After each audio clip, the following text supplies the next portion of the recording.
Didn't realize that the Florida project was directed by this most recent Best Picture winners director, Oh Nora. yeah. Yeah. I didn't know that either. We brought up the Florida project in the last episode, just as sort of a Ah, parallel or comparison to Lilo and Stitch. I think I made the mistake of it's a mother daughter I that's in see that it. Still film. got that kind of maternal, like sisterhood kind of a thing. Yeah.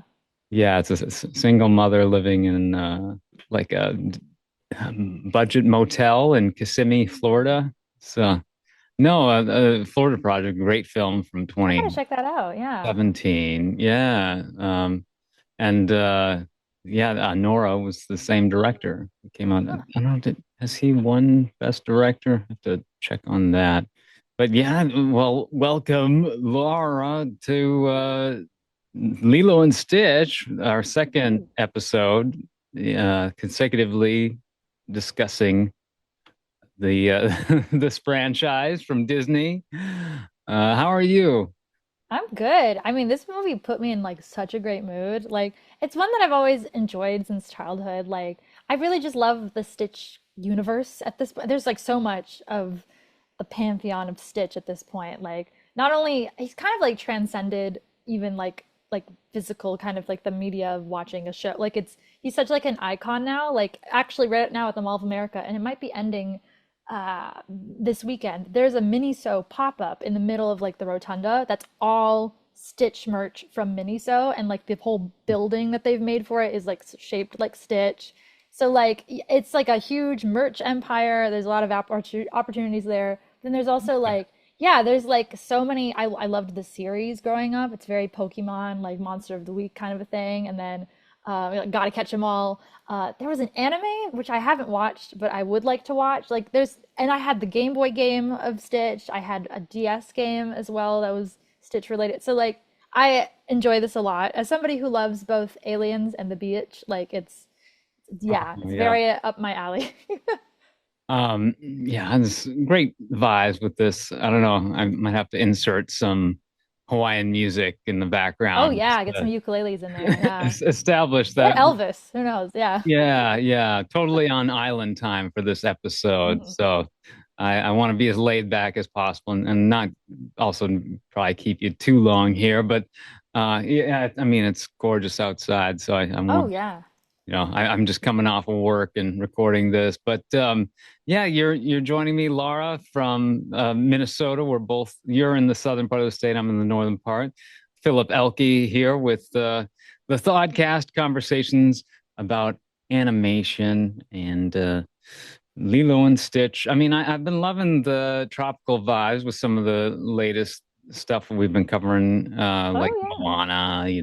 Hmm. We did two episodes, the two Moanas that have come out so far recently. So, and yeah, now moving on to Hawaii and the remote island of Kauai, technically. Mm, yeah. You've been to Hawaii, Lara? I have. I went with my family. We went to Maui the first time, and then the second time we went to Big Island, and both Nice. so beautiful. And yeah, just many great memories. Um, let's see. Sean Baker did win Best Director. Oh, the from Florida Project, Uh, right? Oh well, yeah. uh, And Honora, yeah. Nora is what he won the award for. I don't know Ah. if for the project, I'm guessing if that got any Academy nominations, it was maybe supporting for Willem Dafoe, but Hmm. I'm not sure it did. I would probably say here, um, list of accolades received by the Florida Project. Um, and Academy Awards. Best Supporting Actor nominated Willem Dafoe. Yep. Um, well, anyways, this puts you in a good mood. When I believe I saw Lilo and Stitch in theaters, Oh yeah, still yeah. going, to It's pretty much. possible. I'm trying to remember if I did or I didn't, because it would have been around the time I started seeing movies in theaters more, yeah, regularly, I guess. Yeah, like 2002. So I do remember watching it for the first time, but I can't remember if it was in the theater or what the yeah, but I do remember that like we would rent out the DVD of it a lot from like Blockbuster. That was in heavy rotation. Loved it a lot. Yeah. Blockbuster, what a vibe. Oh yeah. And uh, let's see, that was 2002. Mhm. And yeah, Disney And the series animation came kind out. of, Yeah. And yeah. I think I watched the series more than the movie at this point, like, because that was like peak, like the years where I was like in probably like elementary, middle school or something. And it was just Mhm. always on Disney Channel. So I was just like coming home from school, I was like, oh, there's another Stitch episode and get to see another experiment. And yeah, it was really like really well done. I think they just recently put it on Disney Plus, so I might go and rewatch some of that. But yeah. Oh, have you seen the new one? I have not seen the new one yet. I am Okay. very curious about it. I know there's an episode on it, and I'm like, ooh, yeah, yeah, because I know I've been hearing a lot of mixed things from people, but it like I a lot of the pieces look like I'm very intrigued and excited about. Like the girl that's playing Lilo, like is exactly the character. Like I think she's amazing. All of her interviews, she has this one where she was like, well, when I was a little girl, I was like, Well, I love her. She's so funny. there's a lot of justified skepticism towards the live action remake of now, yeah, the remakes of not only classic Disney animated films, but also like other studios now are doing the same Oh yeah, thing. How to Train Your Dragon. That's Yeah. the new big one. Yeah. And so like the creative bankruptcy would lend itself to just wanting to pan these films from the outset. And like I'm of the opinion that if you're going into something expecting to hate it, then you'll most likely hate it. Right. Like don't go into it then. It's like, yeah, just Uh, rewatch what you love. But I've found a lot of gems here and there. Like I mean, obviously I'm the Little Mermaid girl, so like that's the one that's like my favorite of all of them. But there's other ones there. Like I mean way back, like I the Cinderella live action from like I think 2015 still is like that still holds up to me as like a really nice adaptation of that story. And yeah, so like yeah, yeah. there's here and there there's things that I've connected with over the years on these live actions, but yeah, yeah, it always kind of gets me going back to the originals though, because they're just like I don't know, like especially this one is like it the style of animation is just so aesthetically pleasing and unique to look at with like the watercolors in the background, like it's just really like a visual treat to Hmm. me. Like yeah, I really enjoyed kind of revisiting this one for sure. Yeah, the look, they really try to synergize everything, every aspect of these films. I mean, they're just so meticulously designed. And so, yeah, like just the background, everything from the background paintings to just the overall shapes and aesthetics and movements of the characters. And it's kind of fun. Like I sent posted like a GIF or an image in the chat of just like the Chris Sanders, who Hmm. spearheaded the whole project and came up with the idea of Stitch. It And has a became certain, Stitch. yeah, yeah, he Yeah. voices him too. His like animation style or his illustration style, like drawing style with characters is kind of unique. I Yeah, mean, very stylized. he Yeah. almost he even kind of specializes in like pinup figures. I've seen those. I've seen the Twitter thread. Yes, I have. Hmm. So I don't know. Hashtag problematic? No. I don't know. I feel like it's another form of creative expression. I don't know. I was like, these look pretty cool. I don't know. It's very Jessica Rabbit, very curvy, Yeah, yeah. very like bulbous designs Mhm. with his characters, and you see that with like Lilo and Stitch, and the almond Yeah, shaped the eye. lifeguard, I noticed that. I was like, "Oh, yeah, that's very Chris Sanders." Oh Yeah. my! Oh yeah, I Yeah. remember she popped on screen. I was like, oh, she's Right, right. Yeah. popping Hmm. right now.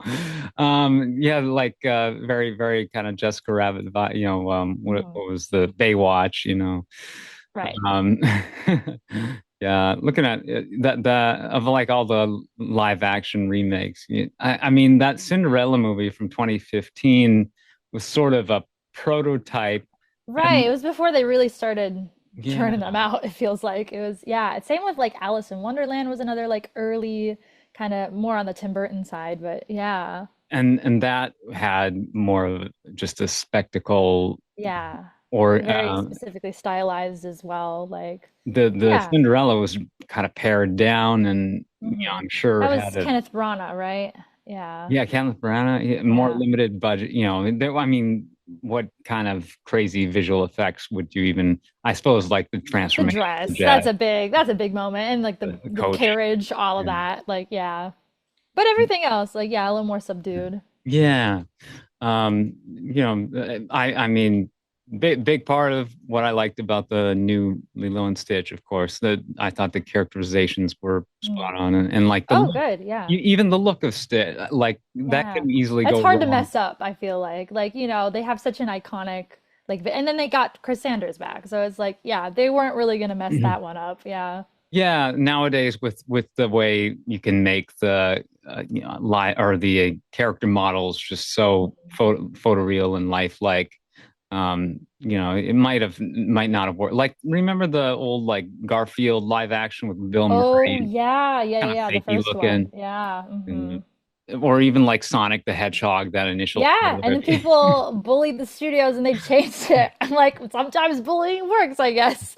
But I feel like that worked for the benefit because it's like, yeah, and now you can't find any of that original merch. It's like rare item. Like if you find Sonic with those teeth and Yeah, but yeah. the new Stitch, I mean, definitely reminded me more of like our Shih Tzu at home than Oh. the cartoon version, I would I say. mean, they call him a dog, Yeah, so like he does. yeah. He That's kind of always so funny to me. Like, I'm just like, everybody has accepted that, like, he's just a really messed up looking dog. They're like, okay, we thought he was dead, but he's a dog, I guess. Yeah. well, yeah. If he, as long as he doesn't show that he is capable of having Extra limbs and things. Yeah, yeah. he does have some fun powers. I get like, Yeah. Like indestructible, like for the yeah, most part, besides I guess water, but yeah, he kind of gets over that. Like it's interesting how he ends up and he's like, I'm gonna just stay in Hawaii, which is surrounded by water, but yeah, yeah. I don't. we'll make it work. Maybe water is just kind of not the most common thing. So these Right.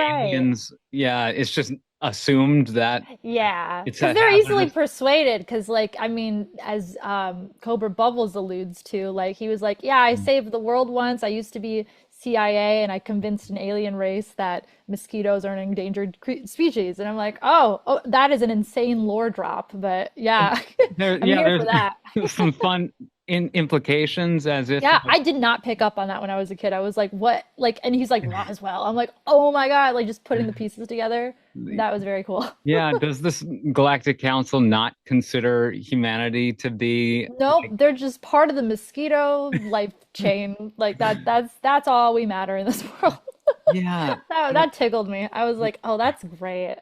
we're just like livestock to them or something, and or maybe they are less protective of a species once it reaches a certain threshold of like Hmm. developing the capability of causing mass extinction events Right, because themselves. they're like humanity's very fragile. Like they just keep rebuilding, and every time there's like a Right. meteor thing, like they're just like, we gotta. These people are, they're not like they're not gonna get with it. So like, just kind of leave them alone for the most part. I Yeah. think that's their Why did philosophy. why did there need to be an intervention, Mm.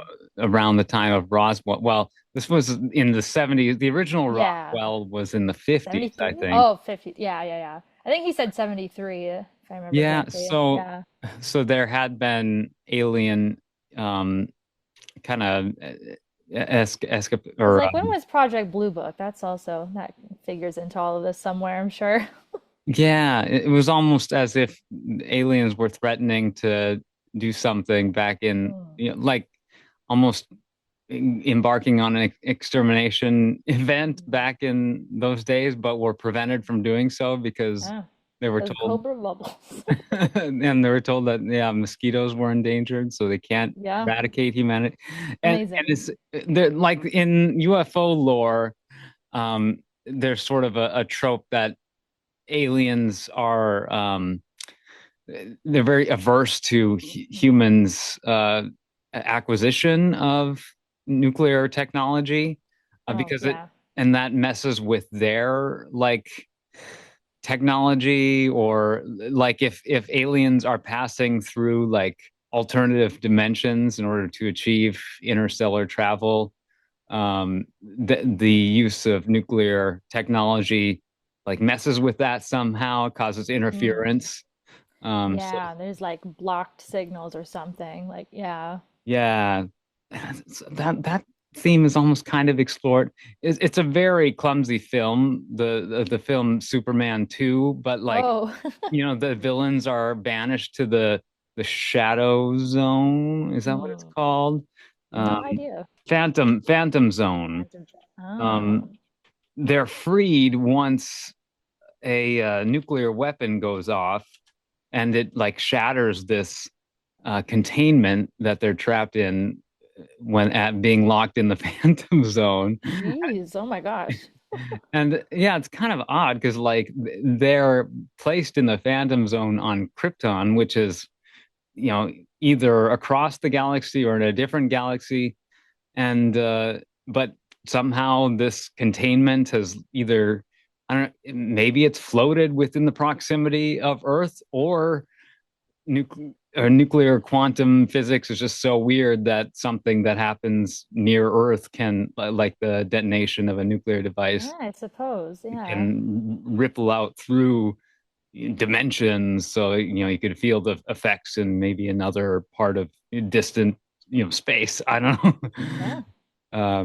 They certainly didn't think it through that heavily for a movie like Superman 2. You can kind of tell. Probably not. Yeah. It's very very loose with the sci-fi elements. Yeah. Lilo and Stitch, I Yeah. appreciate it, sort of the references to like hyperspace Yeah, and you get dropped in right away and you're like, "Oh, this is a sci-fi movie." like Like, Star and I Wars. love the design of the aliens. They all look so like unique and just like they all look, I mean, at the end of the day, they all look very cute and cuddly. Like that's Mhm. but also like very like just very unique. Like I haven't seen designs for aliens like, I mean, at the time, like I can't think of any other that would have looked exactly. It kind of look reminded me at the time of like Winnie the Pooh characters. Like Oh they just, yeah. yeah, like there was a few of them.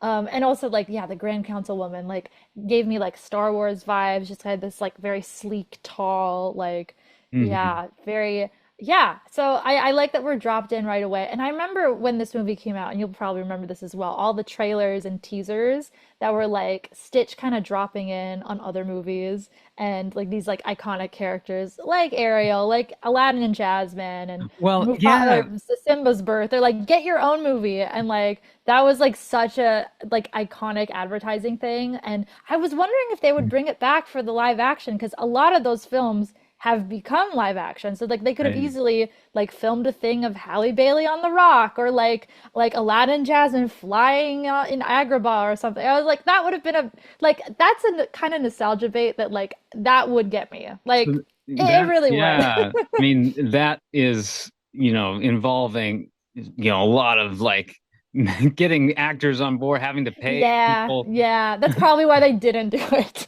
But similarly impressive that they would construct all new original animation containing, Yeah, classic like characters. it's pretty incredible. Like I was watching them, rewatching them recently. I was like, this is like they just recreated this whole scene and like added new, like it fits right in. Like it's really well done. Yeah. That was back when they still had the 2D animation pipeline, which has since Yeah. been Oh, such a eradicated. bummer. Yeah. Oh boy. Yeah, gosh, like there are still a few places that are doing, cell animation, traditional. Right. Warner Bros, I think they're still got a few Oh going. gosh, yes, the Yeah. Which Looney I Tunes haven't, movie. yeah, I haven't seen those yet, but they're on my list. I'm really curious about those. Yeah. Yeah, and then there was the live action, or not live action, the full feature film. What was it even called? The Day the Earth Blew Up Yes. Yeah, with yeah, yeah. Hmm. with And Daffy. then yeah, the Yeah, Coyote versus Acme, I think, as well as like the hybrid right. kind of a thing. Yeah, That which I has yet to think is come out. coming back. Yeah, that's kind of been like on the brink of it was gonna go away, but then they brought it back. Yeah, Yeah, the yeah, crazy studio, stuff. it's called Ketchup Hmm. Studios or something. Is bought it from Right. yeah, from Warner Brothers. Yeah, good for them. Yeah. Dang. Ketchup. Yeah, what a name. Good, great for summertime, Yeah. vibes. Yeah, I mean, we are generally familiar with the plot. I was just watching kind of a recap today. Mhm. It only takes like a week or I saw this or I rewatched it a little over a week ago, and Yeah. so like stuff fades kind of quickly in my memory. Right. Yeah. Even with like, I haven't gone to any movies in the theater since Oh, yeah. the live action, which is rough on my part because I feel like there's stuff piling up because so many movies are coming Yeah, out this it's time. summer, so all the movies in the summer are probably I feel like I don't go to the cinema that often in general. Like I want to say the last time I went was probably for Fire Walk with Me, which was like months Oh, ago at this point. Or was it Nosferatu? Like those happened near each other, talk but about a like fun time yeah, though. I know, right? Duality that I'm working with here, but yeah. Yeah, well, I want to see Mission Impossible, and what else? There's the Karate Kid movie looks fun. Oh, yeah. New Wes Anderson coming out. I saw that. Yeah, I would like to see that. That looks Um, very intriguing. Yeah, the reason I haven't gone is largely, well, I've been getting outside and like hiking at the park nearby my house, but It's but also nice out, so that makes sense. Yeah. Formula One racing also Ooh, consumes my life. So I watch that's all the fair. sessions and like Formula Two, which is the Oh, sports series. did not know that was a thing. Huh. There's Formula Two, Formula E, Formula One Ooh. Academy. Oh, Uh, dang. I don't watch all of that. I watch all of F1 and F2, but and then IndyCar too. Oh, I've all started the car stuff. Yeah. watching some of those races. Oh, Wow. it's sick. Yeah, but I have an illness, but maybe it'll, I don't know, somewhat. I don't know. Now I feel like I've been just like very locked in. I'm playing Ariel in a production of Little Mermaid right now, so I've just Yeah. been very locked in on my rehearsals. Like everything is just like eat, sleep, breathe, mermaid, which is like not very different than like any other day for me. So I Mm. was like, I wanted to carve out some time to like, yeah, watch movies, either ones that I've seen before or new stuff. But like, yeah, I'm trying to make more of an effort of that. And yeah, May, yeah, they call it, or they don't call it Mermay for nothing. yeah, yeah, it was quite the mermaid for sure. And May is like that's known as crunch season for IndyCar, and Indy Ah, 500 is always in May, and I don't follow that as heavily, but I will watch the races like on the rebroadcasts and oh, stuff. fun. Yeah. But yeah, oh, tangenting up a storm, we should be renamed to the trigonom. What would that term be? The Segway Trigonom. cast. Well, trigonometry deals a lot with tangents and Right. cosines, and Yeah. uh, Inverse function. I don't know. Yeah. uh, It's been a while. mathematicians podcast. Um, no, yeah. Where do we want to? I mean, I don't want Oh, to do one just thing a I wanted recap. to mention about this movie is that the soundtrack is like absolutely elite. Like I Yes. listen to it a lot and like I was like never like a huge like Elvis fan or anything. Like I like his music, but like I feel like this movie like made me appreciate his music even more. Mhm. So like I really like the songs that they picked for it, and also like the Hawaiian traditional music that's in it is really really beautiful. And like they have a children's choir at the beginning. We start out with Hemele no Lilo, which is I can look up the translation for that, Oh my a gosh. song for Lilo, When and when it's that yeah needle yeah. or when that needle drops, that's because there's the Oh cold yeah. opening in space, but Hmm. then because like it does start off with the Disney logo, and it is a variant Hmm. logo with like the Like abduction theme fish kind and of. things, yeah, and Well, punch. the castle Oh yeah, logo, the castle. That's right. At the but very then beginning, it's like green, it right? goes, Yeah. yeah, there's like a green alien theme, and then it goes into the cold open with the Hmm. council out in space, and then we go to the Hawaii stuff, and then you see Walt Disney Pictures Yeah. presents, and that's when like you get the needle drop of the is it Halo? Yeah. No, oh, Yeah, Hemele no Lilo. that's Yeah. such a good Which is song. yeah, so so good. And like I know they did a lot of research kind of on location in Hawaii, and I think the dancers are were like live action referenced from like actual dancers from there. So like they're and the way like hula works in Hawaii is that the story is being told with the movement, and the story that this is talking about is like the Queen of Hawaii, I can do this. Lili'uo Kalani. There we go. And talking about kind of the land, and then the king Kalakaua. I got this again. Kalakaua. Ooh, that was not entirely correct, but that was the Close king. enough. And then we're getting there. I'm trying my best here. And then all the hills of Mauna Kea, and the what else? There's like the volcano as well. I think that's mentioned. Hmm. King of the bird catchers. Yeah, it's really beautiful. It's a song for their chief, Kala Kawao.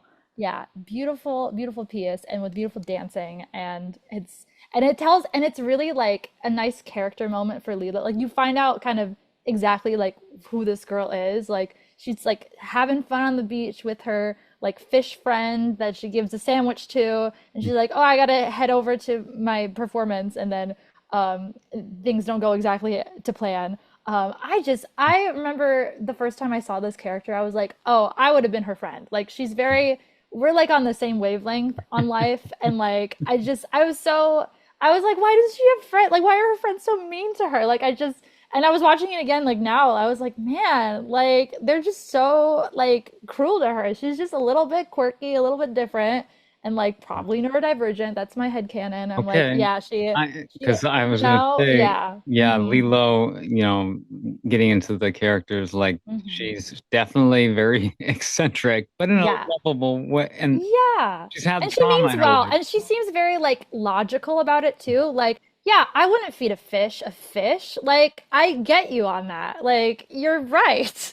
But yeah, and she's like, yeah, been through so much at such a young age, and like doesn't get a lot of sympathy from people. I'm like, man, like how long ago was their parents' accident? Like probably not super long ago. So like, yeah, so I just like feel so bad for her throughout the movie. I'm like, man, she just all she needs is like a hug and a friend that understands her, and she kind of gets one in an indirect kind of way. It's funny. I think I brought this up. I might have brought this up in our Nosferatu episode where this will make sense in a second. Where there's a moment in that where a character is like wishing for like an angel to appear, and then you smash cut to like you see this like crazy character, and I'm like, oh, Jeez, that's what there's an analogous moment here with like exactly wishing what, for an yeah, angel, and then the scariest thing you've ever seen, at least for this movie. But yeah, yeah, exactly what happened here. Wow, I I know, don't, right? yeah, I don't necessarily remember that moment from Nosferatu, but that makes sense. And the fish. Do you remember what the name of that fish that she gave? Pudge the fish Pudge. who controls the weather. Yeah.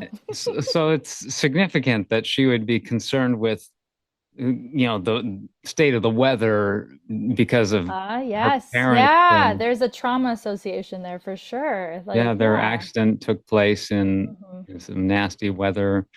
Hmm. I don't recall if it said that they were in the vehicle at the same time. It might differ. Nah, I think all that she says is like it was raining and they went out for a drive or something like Yeah, that. Like very vague. Yeah.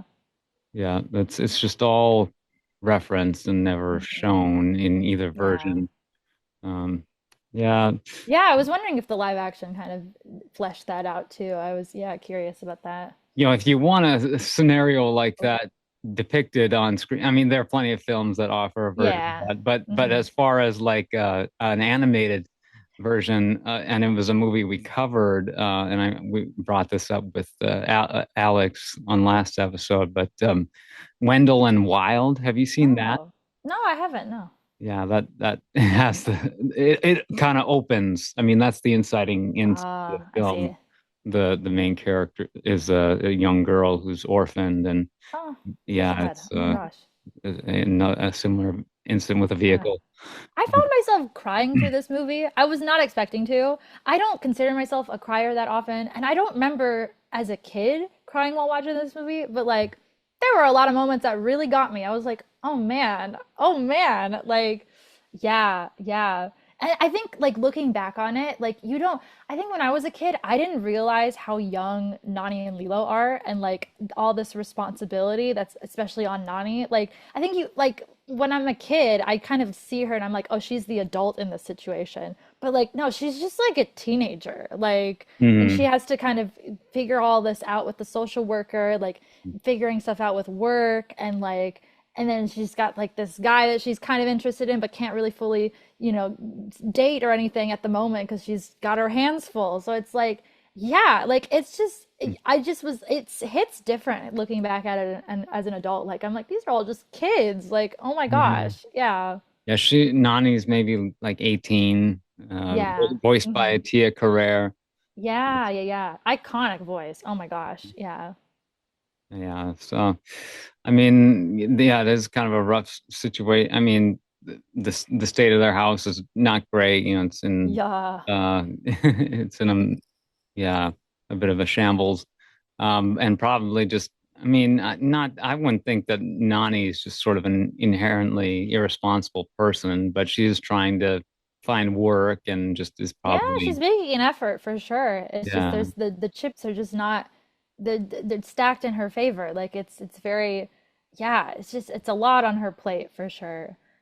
yeah, who knows all the, you know, ins and outs of their situation, but Yeah. it's just not I found ideal. their sisterhood dynamic very relatable. Like as an older sister too, I just have one younger sister.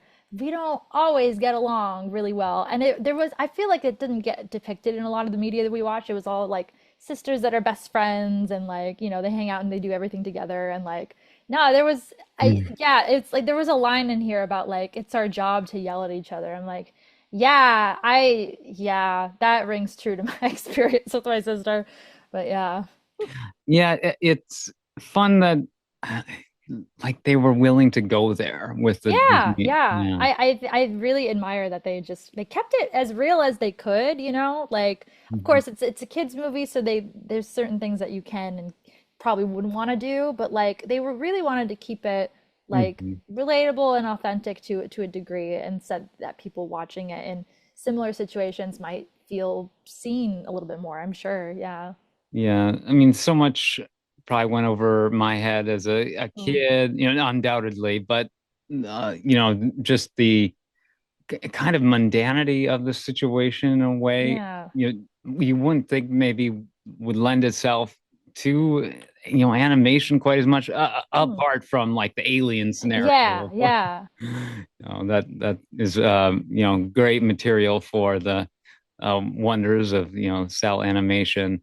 But you know, the more just earthbound stuff that, you know, is maybe, you know, definitely great for the adults watching and great for the medium of animation to, you know, demonstrate that it's not just, you know, this thing that's relegated to you know, an age ghetto basically for kids.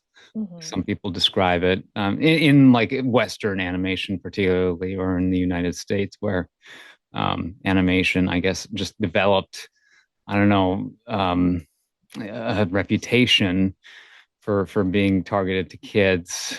And the reason for that, you know, it's maybe you don't even think that, you know, well, of course, it's kind of more for kids. It's more colorful, it's more exaggerated, or whatever. It's broader in its tone and conceit. But in other regions, you know, like Japan, you know, Yeah, yeah. even like Europe too, I feel like Hmm. France and stuff, like animation isn't assumed to be more kid Yeah, friendly. it's just another medium like to Yeah. tell stories. And I was thinking throughout watching this, I was like, this is like if Disney made a Studio Ghibli film. Like it's very like tonally, like that's kind of what it feels like to me, like just like story material and like how there's like suddenly this creature that like comes into their lives and their family. I'm like, that's very yeah, yeah. Yeah, I think the age thing, you know, of course, you had Saturday morning cartoons, the advent of television.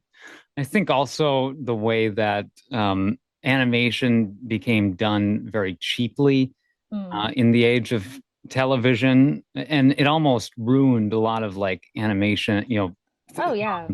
Yeah, like certain studios that did premiere animation could no longer keep up with like the more cheap styles that were being used for Yeah. television production.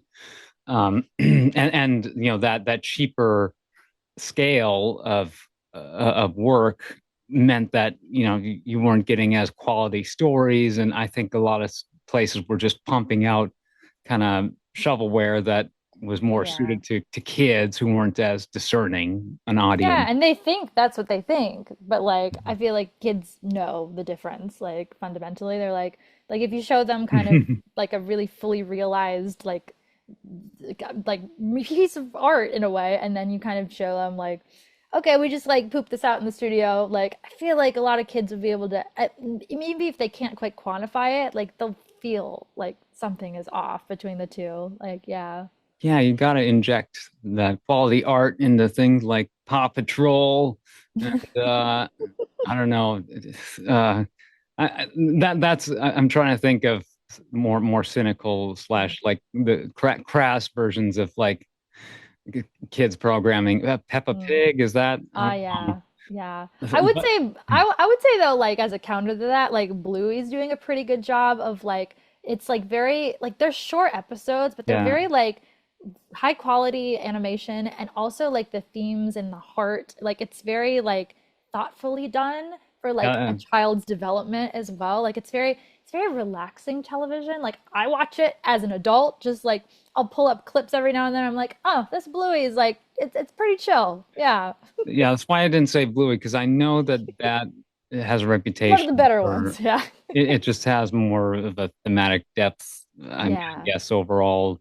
I don't know. I have nothing against like Paw Patrol or whatever else that might be just a little more like stick kid in front Yeah, of it. Coco Melon, that's what comes to Okay. mind. Like Oh, sure. that's like the slop tube of yeah. I'm like, I don't know why parents are having their kids watch Coco Melon when there's so much out there. Like, yeah, But that kids, you're right though. Like they're much smarter than a lot of times they're given credit for, and mm, you really it is um incumbent on these storytellers who are creating kids content to you know to not be so dismissive and cynical because of just the responsibility they have basically in helping in the role of a child rearing as they inevitably take on.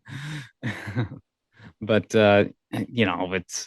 it does seem to be the case where the cream does rise to the top even with kids mm. programming, which is nice. And like Avatar: The Last Airbender, Oh one of yeah. the creators Yeah. of that had a blog where he discussed like the importance of maintaining integrity when developing Yeah. Very kids evident with that yeah, work for sure. kids animation and stuff.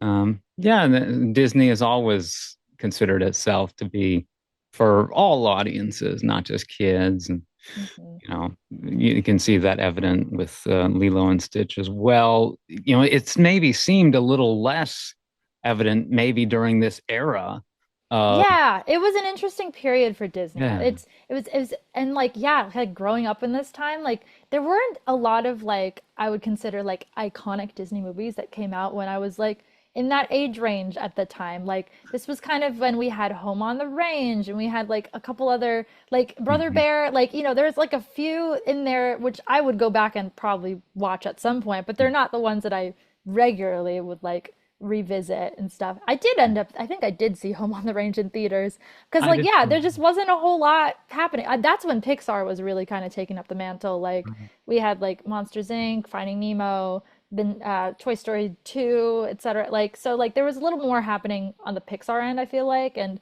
Disney was sort of like Mhm. keeping it on the down low at the time. But yeah. Yeah, and the specificity toward kids with a lot of stuff coming from the studio at the time is, I think, a product of the Disney Channel era, which is Yeah. very like yeah, kids specific Yeah. targeted. Nickelodeon too, Hmm. I mean, yeah, a lot of especially like the high quality shows that you saw coming from both channels, kind of that had Hmm. the kid um, orientation was like could be appreciated by adults as well as kids. I don't know, like what Doug was a show, Oh yeah. Ren Mm-hmm. and Stimpy. Mm-hmm. What else? Hey Arnold, Mm-hmm. Rugrats. I mean, they Yeah. all the well, SpongeBob. Like Yeah. they So all have. universal appeal to a lot of those. Yeah. Yeah. Mm-hmm. I always felt though, like the live action stuff, the original movies and Mm-hmm. shows. I had no interest in those. Mm. They seemed That very was those cheesy. were my favorites at the time. I was very target demo for that, so it made sense that I would be super into like Sweet Life of Zack and Cody, That's So Raven, Lizzie McGuire, Hannah Montana, like all of those. Like Sure.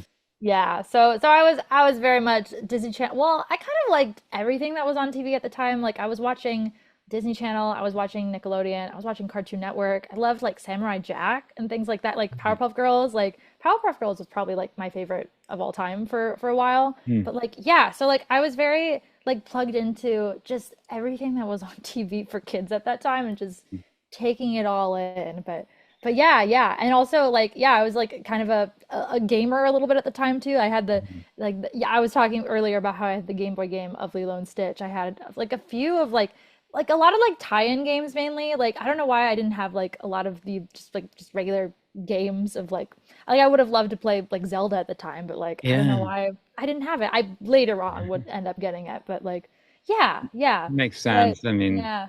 just based on the recognition alone. And there were quality games that were just spin-offs of existing, TV, film franchises, things like that. It Mhm. wasn't, those things do have kind of a reputation though of being, um, Yeah, the shovelware of it all.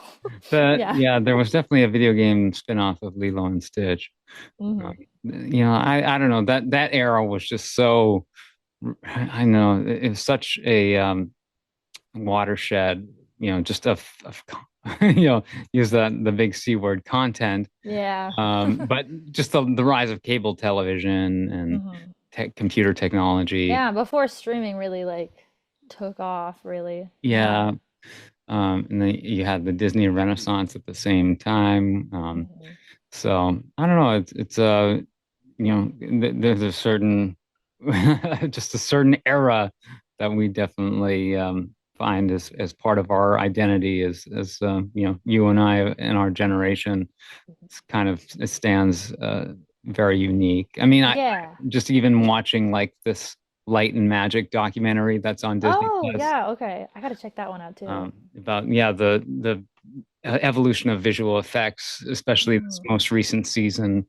It does deal with like the computer rise of CGI and Ah, so it's a current running series and they go through like everything that they're currently doing at Disney and then I assume they go kind of to the stuff they did before too, right? well, it tracks this most recent season was basically the early 90s all the way up to kind of more recently with the Oh, closure. the start of Caps and everything like that. Yeah. Yeah, and then like Industrial Light and Magic, the Yeah. company they were specifically following, they were revolutionary in like their model work and Hmm. compositing, using old analog methods.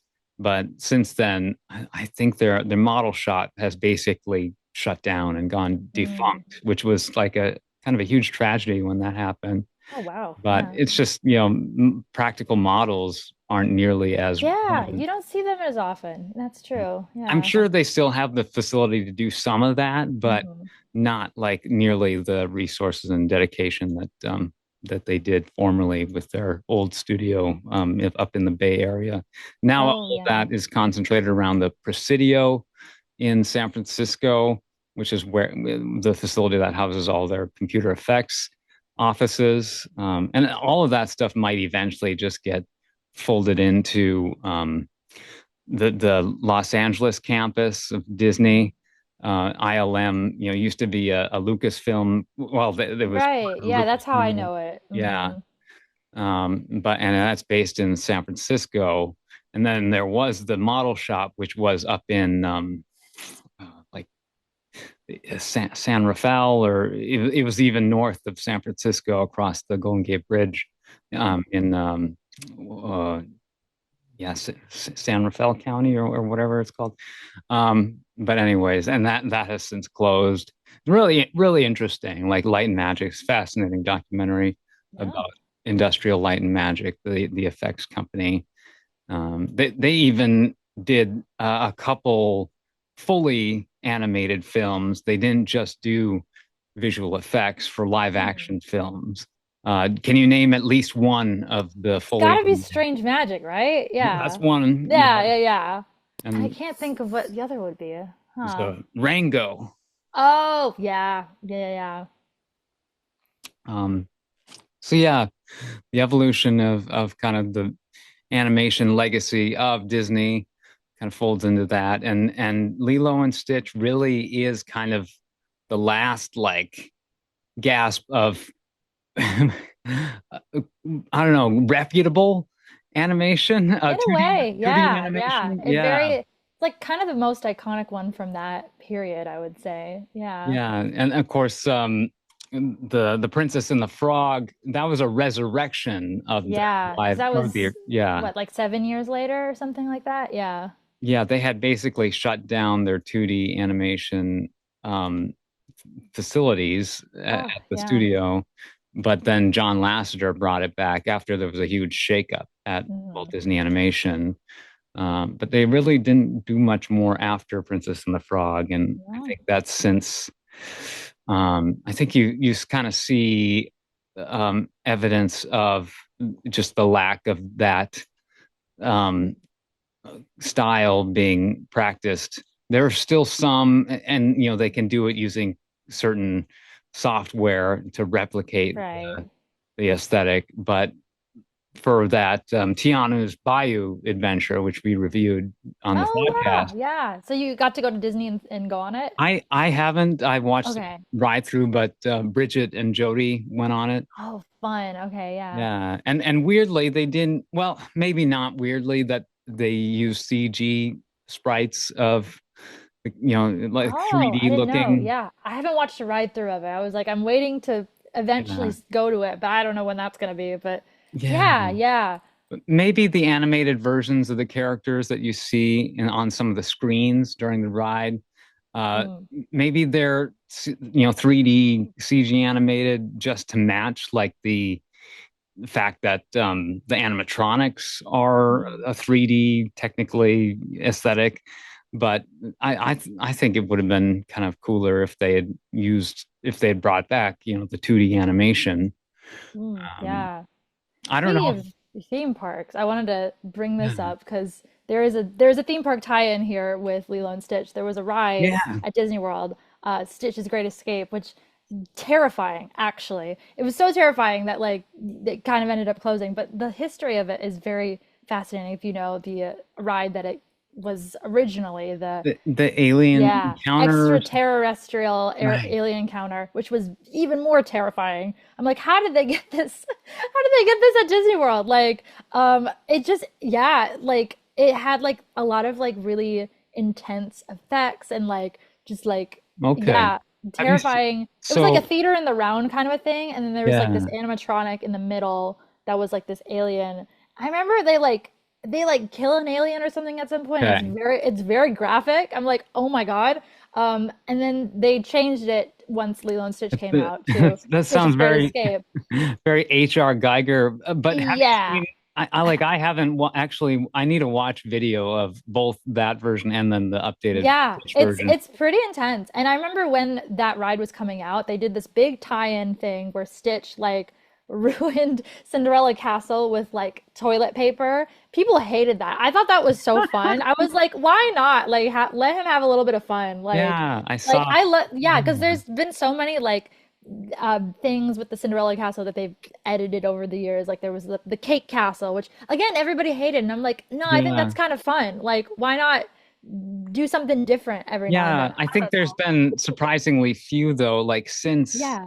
I, Yeah, I I thought they might have done something for the live action, like having a little like Stitch area that they messed up yeah, with I like think toilet paper as like an allusion to that. But that was maybe more of a remnant of the Eisner era and post yeah, Eisner, they yeah, it really sounds like an Eisner thing to do. Yeah. but they did. like do a full repaint, I know. So like the color scheme is Mhm. different than it was back kind of during it was Yeah. for the longest time more of a just not duller, but like it wasn't as vibrant, shall we Yeah, they say. did update the color relatively Yeah. recently, I think, to like more, it's like a rose gold or something like that. Like they also did it at Disneyland as well. They like punched up the blues a little bit more. Yeah. Yeah, yeah. I Um, was there when they were renovating it, so the castle was like completely like they had to put like a thing in front of like this is what the castle's going to look like. So all my castle photos were like scaffolding. the But cake I'm like, thing is yeah. kind of hideous, I thought, but like just fun that It's they fun. are. It's good fun. I don't Yeah, know. Yeah. the But toilet yeah, paper. it was very fun. I think Stitch, I did meet Stitch at the parks at one point. I know Oh, Lilo was also a walk around like a, not a face character, but like a fur character. And I right. want to say they have, they might have Angel as well as like a very rare character, the pink, from, not from this movie, but I'm trying to remember which movie she was introduced in because there's a lot of, there's like, I Oh, was trying to figure out the chronology of like what order to watch everything Stitch related. And I think it confuses me a little bit because like some of it is like in overlapping because there's like what there's this the first one there's like Lilo and Stitch two, no it's like ah I gotta mm. look this up because it confused me as a kid and it still confuses me now of like what order everything is in, but Oh yeah. yeah, there's too many. I've seen. I mean, I'm sure I saw bits of like. There's the one with Experiment 627, like the yellow Yeah, Stitch. Leroy and oh no, right. Okay, is that Leroy? Leroy is the Maybe. red one, I Okay, think. So that's Leroy and Stitch. And then the yellow one, 625, or 627. 625. It's Seven, like the he's one number difference. Reuben. Because I remember Okay. they had a game on the Disney Channel website. It's back when they had like flash games on there, which I think are all probably archived now. There was this one where like you like stack a sandwich. His name is Reuben, so like he loves sandwiches, and I was obsessed with that game. Would play that all the time. But yeah. So like there's so many branching off points with like the Mhm. Stitch universe. But yeah, I think some of those characters, some of those experiments had like not face characters, fur characters. And I want to say Jumba and Pleakley also had fur Sure. characters, but like very rare. Like you would see them at like a DVC event or something like that. Like they Um, weren't for like regular occurrences. But Stitch was yeah. fairly, I think Stitch you can still meet fairly regularly, and he's probably got different outfits and stuff too now. So I have, yeah, he's kind of yeah. became a fixture in many ways. And yeah. The like there was a like full feature animated sequel Mhm. called Stitch Has a Glitch that Yes, I could remember have that almost too. been theatrical. It's kind of weird that it wasn't. Yeah, because it was surprisingly pretty good. Like I remember that. Like because I know one of them is like a movie that starts the series, and then the Yeah. other one is a movie that ends the series, Yeah. and then there is another one that's not really related to the series, but it's more an offshoot from the movie, the first movie. So like I think that's kind of the order-ish. I know I took a picture. I took a screenshot of this the other day because I was also trying to figure this out. Where it was like, yeah. Can't Lilo find. and Stitch 2, Stitch Has a Glitch. Remember watching that Ah, and thinking, "Oh, this yeah. is good." It's That's like, the okay, yeah, that's the next one in the series. And then yeah, it's Stitch the movie is the one afterwards. And then sure. it's this that starts the series. And then you watch the series, and then the series ends with Leroy and Stitch.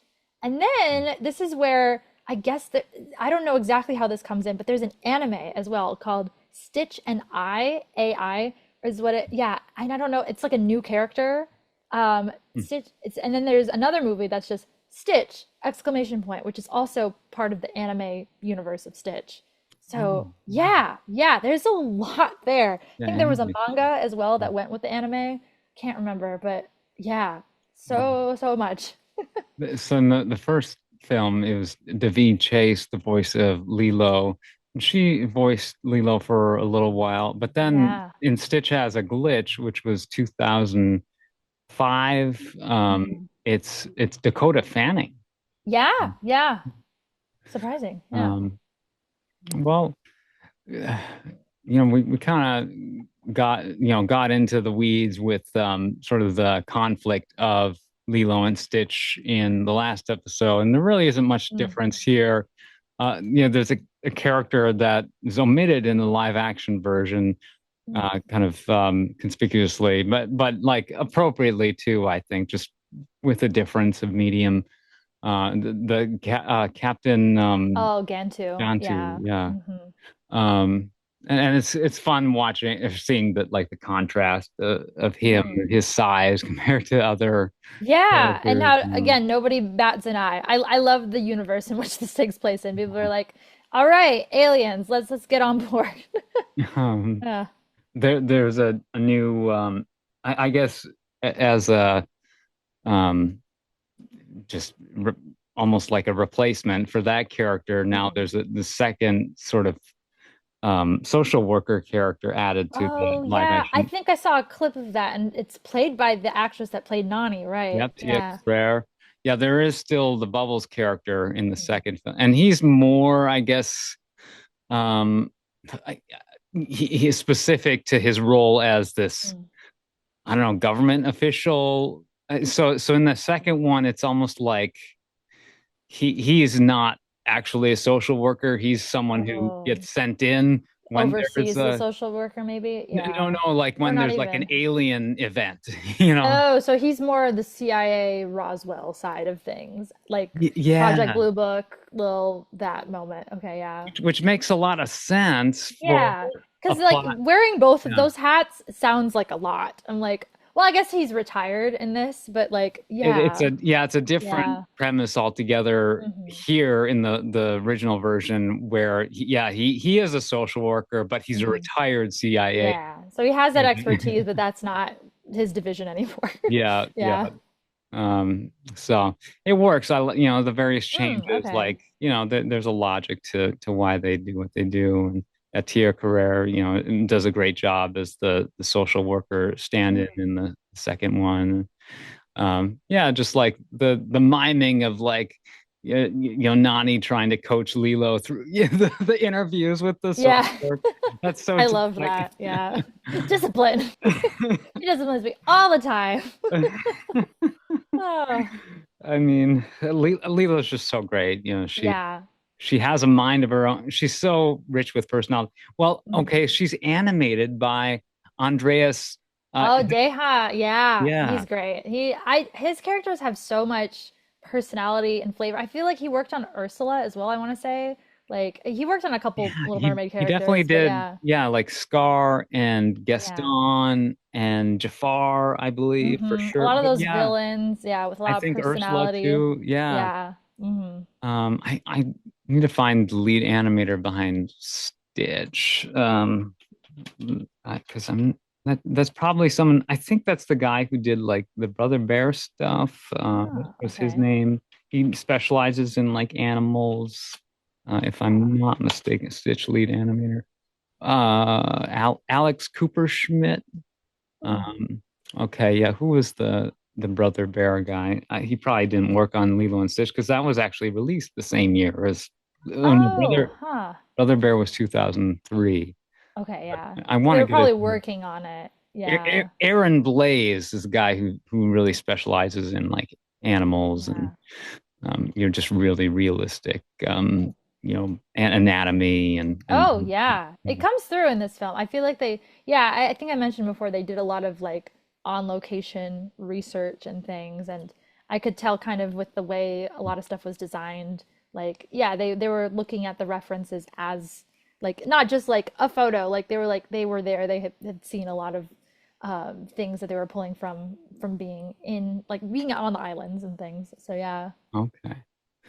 Yeah, yeah, and I mean, it's always funny thinking of the research trips that they take for. Oh, I'm sure it's like, oh, well, I gotta go on a trip to Kauai, it's for work. um, We're not gonna have um, fun here. yeah, Like maybe do a little bit of surfing. it's the hard life for sure. Oh my gosh. Yeah. Um, yeah, I mean, and it's important that they do that. I mean, I love hearing the background behind like the song, and the I guess whole narrative that you'd never know unless you know the language of Mm. the island's history and the Yeah, queen. there's quite a bit of it that they infuse into the movie. Like Aloha Oi was the song. It was like a farewell song that I mean, she says it in the English translation, "Until we meet again," which was also sung to the Queen of Hawaii in the kind of separation from the kingdom and Oh, forced annexation. So yeah, it's very like fitting and probably hits even more when that's your native language and you're hearing that, especially in such a pivotal moment where like what's probably about to happen next from Nani's point of view is like, oh, I'm about to give my sister away. Like it's yeah. yeah. So that was another moment for me that I was like, oh my God, like so Mhm. emotional. Like yeah. It's a very famous song, Aloha Oi. Yeah. And they use it in like White Lotus, which I saw recently. Oh, no way. Yeah. But and There's it's a lot of references in this movie to Blue Hawaii. I noticed that as well. The because I mean Elvis, but yeah, but just like visually, there's a lot going on there. that song is credited to Queen Liliuoku let's see, Liliuokalani. Yeah, yeah, yeah. So yeah, quite the pedigree of like musicianship with that particular piece. Mhm. Like coming from an actual monarch, I guess, Yeah, yeah. an artistic monarch. Um, yeah, just very beautiful. And I don't know, not necessarily something I was primed to appreciate as much when I was, 10 years old or whatever when this film came out. But yeah, when you revisit this stuff with kind of a more modern perspective, it's like you get all the really nitty-gritty details that they're trying to go for. Ohana, the broken Hmm. fan, we're a broken. Yeah. It's so sweet. Like, yeah, and it's like a really that ended up like kind of introducing that concept to mainland Americans and just like the wider world as well. Just like I think they break it down really beautifully and how it fits in this story of found family and like, you know, repairing pieces and not leaving anyone behind or forgetting anyone. Like it's just yeah, yeah, really, really beautiful. And yeah, I'm glad that I got to grow up with that and that was like a part of yeah, my childhood. For sure. Yeah, and, something like Elvis Presley, would seem to, I don't know, have perhaps does something like that ever diminish in the cultural zeitgeist or Oh, yeah. yeah, I wonder like what because like I was gonna ask about like in did they do a lot of that in the live action as well? Like they because I do. feel okay, yeah. Because I don't know like if kids are primed as well now to like know about Elvis, which is crazy to think about. But Yeah. like I just feel like there's like not a lot of like Elvis references often like in current media, like Mhm. which is yeah, again, crazy to think about. But like yeah, I don't know. And yeah, I don't know, possibly apocryphal, but interesting anecdote that I heard of just I can't even remember where it's maybe some podcast, like someone noticing a statue of Elvis being taken down in Las Vegas and Oh. asking the workers who are removing it what they were doing with that statue and them saying, well, no one knows who this guy is really, so Oh, we're just jeez. taking it out and probably replacing it with the next Oh something that's no. a little more relevant to fill the space, I guess. Wow. But Yeah. And who so it doesn't goes. who Yeah. doesn't know if you're going to Las Yeah. Vegas, geez. Yeah, especially if you're in Vegas. Like you probably would know, but Yeah, I'm sure there's a good number of younger people who yeah. really just don't. Uh, Yeah, I mean, I was noticing at the end of the movie, they have a picture from Graceland. I was like, I never noticed that as a kid for some reason. I guess I didn't know what Graceland was at the time, but I was like, oh, I'm glad they got to go to Graceland. That's so fun. well, Yeah. yeah, did like little photo collages. Yeah, a little Uh, montage. They're like playing in the snow or like just like having a little holiday party or and things like that. And I was like, it's so sweet. Like all this kind of like flavor stuff that's happening. It's just, yeah. I know there's like a postcard you see briefly during the film for Yeah. Orlando, like Yeah, I did notice that with the uh, castle. I was like, oh, there's a lot of little Easter eggs. I saw the uh, A13 oh license yeah, plate a few times. Yeah. yeah, yeah. Like I mean, Lilo and Nani. I mean, because their circumstances improved, like they'd be able to do things like, travel to Graceland and Yeah. Walt Disney World. Visit, see some snow. Like, yeah. Like that would be crazy. Like coming from Hawaii and then seeing snow for the first time, like fun. Yeah. Mm, Not as fun yeah. for me if like I would much prefer different environment where we don't have snow all the time, but you know. Yeah, it's if their life had gone a different way, then it might be tough for people in their situation to ever Mhm. conceive of being able to do stuff like that. But yeah, usually you gotta what do they say in the um fate is kind. She Mm. looks to It those gives to who those who she love. gives to those who the sweet Yeah. fulfillment of their deepest They're longing. Yeah. so I guess, yeah, just gotta keep wishing upon that star, and good things will Hmm. happen. Yeah. In some sense, it seems maybe like idle uh, fantasy to this more cynical mind, but you also do have to maintain that positivity if you are going to strive and achieve something. To at least have the shot at at having that better life. You do have to have that glimmer of hope to begin with. Hmm. So it's an important lesson. Not to say that just you know shouting words at the sky is going to necessarily change your circumstances, but having that internal posture of believing that there are ways that things can improve. Because yeah, when you're in a dark, difficult situation, it can kind of feel like the world is just kind of closed in on you and there is no escape. You're in a Yeah, very cage of, isolating.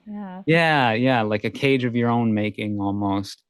But if you Yeah, can imagine, yeah. there was a moment in this film where they reference a Hans Christian Andersen story, which always is going to get me All right. emotional, The Ugly Duckling. And it's interesting because, like, yeah, Jumbo, I guess we set this up at the very beginning where Jumbo's experiments are meant to be theoretical, but he accidentally, well, I don't know, he ends up creating one of them in the Right. reality. And he doesn't end up really giving him a purpose besides destroy everything. And he begins to gain not only sentience in a way, but also like a soul and a heart and finding like a passion and like things to sort of and eventually sort of a goal of like, oh, I want family, I want belonging. I don't want to be lost anymore. Like so like seeing that develop is just really that was really fascinating to me. Just kind of like Stitch kind of going from this like yeah, creature but then also like and then learning English along the way, like being able to like speak like full sentences. Like I feel like that like for some reason I like that didn't like register to me, I think as a kid where I was like you see Stitch and you're like, oh, it's like he kind of speaks in like broken words here and there, but like he's really like working at it throughout Yeah. like the whole movie and like not without, Lilo and Nani and everybody kind of like trying to work with him as best as they can and like forming this sort of found family and then eventually we have the group that we end up with the end, like with David coming in, and then I guess Jumba and Pleakley are like kind of part of the family, especially Yeah. if you watch the series, they're definitely part of the family there. But like yeah, just like this sort of yeah, found family. I'm a sucker for found family Yeah. trope. Like it's just like it's very wholesome. It's very like especially like given everything that they'd been through at that point, like it's just very yeah, it's very sweet that they were able to kind of carve that out for themselves and then Stitch sort of finding his way in and then and the that last shot of like the family portrait, but then Stitch is in there as well. It's like it's so sweet. So yeah. Some great character evolution throughout. All right. Well, yeah. Anything else that you want to note before we sign off here, Lara? Can't think of anything. I will be listening to the soundtrack some more because it's got some bangers. I mean, when I was in high school, we for a physics project, we took Hawaiian roller coaster ride and made the lyrics about Nice. physics roller coaster ride. We filmed it like at the Mall of America theme park. So like yeah, that brought me back to that, and I was like, I like the actual lyrics of this more than the physics lyrics of it. It's really creative. Yeah, well, super fun. Thanks for being willing to come on the show. And Yeah. yeah, it's been kind of fun seeing some of your mermaid ex escapades as well. Oh, thank you. Share Yeah. social media. Where can people find you online? Yeah, you can find me at Lara Akal on most things.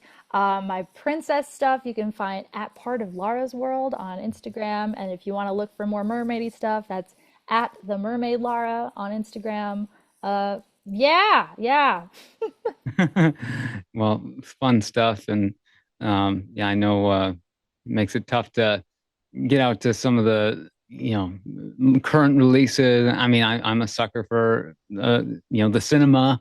So I make that a part of kind of my weekly routine typically. But yeah, gotta get back out for these summer blockbusters Mm, once I get a chance. it's But time. Yes. all right. Well, it'll be a good time going into this weekend. No Formula One or IndyCar this weekend Ah, I have a as free weekend this weekend. It's my as first we free record. weekend in a while. I was like, oh, I'll just probably sleep through it, but maybe I'll figure out something to do. Well, Yeah, sleep is definitely probably priority it number is one. needed. So, all right. Well, yeah. Ohana means Yeah. family. And Family. mahalo for having me on today. Yeah. Mahalo, Lara. Yeah. What do they say in Fast and the Furious? I don't know. It's just like family. All right. Well, thanks for being a part of the Thoughtcast family. Thoughtcast conversations about animation. Thoughtcast.com, at Thoughtcast on socials.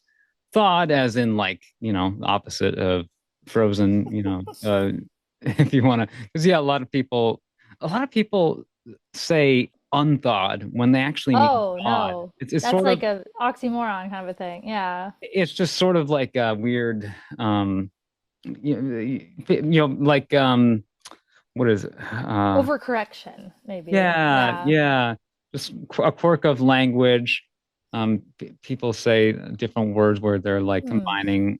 I'm trying to think of the big one that but my brain's kind of fried right now. I'll think of it and bring it up on the next episode. But it's fun just exploring the quirks of language and how people like employ and their everyday use different things. And there's a lot of things that technically aren't the way they were designed to be used grammatically, but they'll end up that way, uh, you know, through just popular usage over time. Language, you know, we like to think that it's prescriptive, but it's just as much descriptive. Right. Um, yeah. Anyways, gosh, I hate when this happens, but when your mind blanks on something, you have to just really, yeah, Just let it go. follow Elsa's advice and let it Exactly. go. In what is the word that I'm thinking of, Laura? I can't think. My brain Uh, is now freezing. Needs to be thawed.